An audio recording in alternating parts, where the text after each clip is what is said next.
یہ دن تھا 20 دسمبر 2020 کا، جب ایک 30 فٹ کی بوٹ ایک آئلینڈ سے فلوریڈا کی طرف روانہ ہوئی اور اس میں 25 پیسنجر بھی سوار تھے۔ اس بوٹ نے بہامس سے فلوریڈا تک کا سفر پہلے بھی کئی بار طے کیا تھا، تو اسی وجہ سے یہ سفر بھی ان کے لیے پہلے کی طرح نارمل تھا۔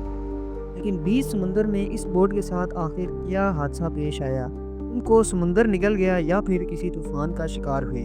صرف یہی انفارمیشن تھی کہ وہ بہامس آئلینڈ سے ٹھیک ٹھاک نکلی تھی، لیکن اس انفارمیشن کے علاوہ ایک اور انفارمیشن بھی تھی، وہ یہ کہ اس بوٹ کو برمودا ٹرائنگل سے ہو کے گزرنا تھا۔ ایک سرچ آپریشن کنڈکٹ کیا گیا جو سمندر کے اس حصے میں پورے 5 دن اور 5 راتوں تک چلتا رہا، لیکن مجال ہے کہ اس بوٹ کا ایک بھی حصہ ملا ہو۔ فیکٹوپیڈیا کی ویڈیوز میں ایک بار پھر سے خوش آمدید۔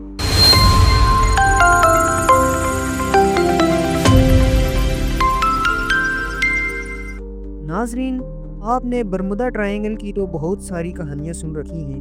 برمودا ٹرائنگل سمندر کا ایک بہت بڑا حصہ ہے جو اصل میں اٹلانٹک اوشن میں پایا جاتا ہے۔ یہ ٹرائنگل فلوریڈا سے برمودا آئلینڈ اور پورٹو سے ہو کر واپس فلوریڈا پر ہی ختم ہو جاتا ہے۔ اس ٹرائنگل کا ایریا 8 لاکھ اسکوائر کلومیٹر تک پھیلا ہوا ہے، یعنی یہ ٹرائنگل پاکستان اور ترکی سے بھی بڑا ہے۔ اس کو کبھی برمودا ٹرائنگل یا پھر کبھی ڈیول ٹرائنگل بھی کہا جاتا ہے۔ یہ ٹرائنگل اپنی مسٹیریس فینومینا کی وجہ سے دنیا بھر میں مشہور ہے، جہاں سے گزرتے وقت شپس اور ایروپلینز کا کنیکشن اپنے ہیڈ کوارٹر سے اچانک ختم ہو جاتا ہے اور وہ ہمیشہ کے لیے غائب ہو جاتے ہیں۔ ابھی تک اس ٹرائنگل میں شپس اور ایئرپلین کی بہت بڑی تعداد گم ہو چکی ہے۔ آج تک ان میں سے صرف کچھ شپس کا ملبہ سمندر کے باٹم سے ریسرچرز کو ملا ہے، لیکن وہ بھی اس جگہ سے نہیں جہاں پر وہ آخری بار ریڈار پر شو ہوئے تھے، جبکہ دوسروں کا تو نہ ملبہ مل سکا اور نہ ہی ان پر موجود لوگوں کا پتہ چل سکا۔ اوشن کے اس حصے میں پاورفل وورٹیکس پایا جاتا ہے یا پھر یہاں کسی خلائی مخلوق کا بسیرا ہے۔ آخر اس ٹرائنگل میں کچھ تو ہے جو نہ یہ بڑی سے بڑی شپس کو چھوڑتا ہے اور نہ ہی کسی جہاز کو۔ یہاں پر ہونے والے حادثات کی اصل وجہ سائنسدانوں کو مل چکی ہے۔ یہ معاملہ شروع ہوا تھا 1946 میں، جب یو ایس نیوی کے 5 طیارے ایک صدارتی مشن پر روانہ ہوئے۔ ان 5 طیاروں میں بیٹھے 13 لوگوں کے لیے یہ بالکل ایک نارمل پریکٹس تھی، لیکن ڈیولز ٹرائنگل کے ایریا میں آتے ہی یو ایس نیوی کے ریڈار سے وہ 5 طیارے اچانک غائب ہو گئے، اور وہ بھی ایک ساتھ، کیونکہ اس وقت ورلڈ وار کو ختم ہوئے چند ماہ ہی ہوئے تھے۔ اسی وجہ سے ان کا شک تھا کہ شاید کسی دشمن نے ان کے جہازوں کو گرا دیا ہے۔ ان کی تلاش میں ایک اور ایئر کرافٹ بھیجا گیا، لیکن وہ بھی اس ٹرائنگل کے ایریا میں آتے ہی غائب ہو گیا، اور اسی طرح نہ کبھی ان 5 طیاروں کا پتہ چل سکا اور نہ ان ایئر کرافٹ کا پتہ چل سکا جو بعد میں بھیجے گئے تھے۔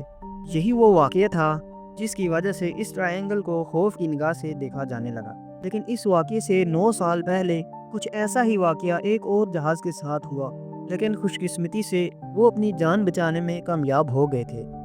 20 سالہ ٹوئنز ایک امریکن نیوی میں آفیسرز تھے۔ اچانک ان کو اپنے والد کی وفات کی خبر ملی، تو ان کو ایک پرائیویٹ ایئر کرافٹ میں اپنے گھر جانا پڑا۔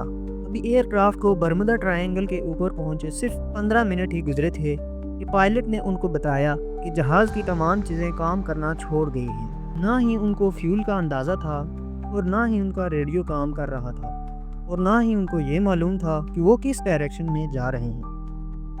ان دونوں کا کہنا تھا کہ ہم کو اتنی اونچائی سے نہ کوئی شپ نظر آ رہی تھی اور نہ کوئی زمین کا حصہ، دور دور تک صرف پانی ہی نظر آ رہا تھا۔ اتنے میں پائلٹ کے پسینے چھوٹنا شروع ہو گئے اور وہ بے ہوش ہو گیا۔ لیکن خوش قسمتی تھی کہ جہاز میں کو پائلٹ موجود تھا جس نے جہاز کو سنبھال لیا، اور چند گھنٹوں کی اس خوفناک پرواز کے بعد آخر کار ان کو زمین نظر آ ہی گئی، جہاں جہاز کو ایمرجنسی لینڈ کر لیا گیا۔ کئی سالوں کے بعد جب یہ ٹرائنگل اپنی مسٹیریس ہونے کی وجہ سے مشہور ہوا، تو تب ان دونوں بھائیوں کو پتہ چلا کہ یہ خود اس چیز کا شکار ہوئے تھے اور بچ بھی گئے۔ 2014 میں ایک کارگو شپ فلوریڈا سے پورٹو جا رہی تھی، جو 2 اکتوبر 2014 والے دن گم ہو گئی، اور پورے 30 دن کی ریسرچ کے بعد وہ کارگو شپ سمندر کی سطح سے 14,000 فیٹ نیچے سمندر کے باٹم میں پائی گئی۔ اور اس شپ کے کیپٹن سے جب آخری کانٹیکٹ ہوا تھا تو تب ایسا لگ رہا تھا کہ شپ میں پانی آ گیا ہے۔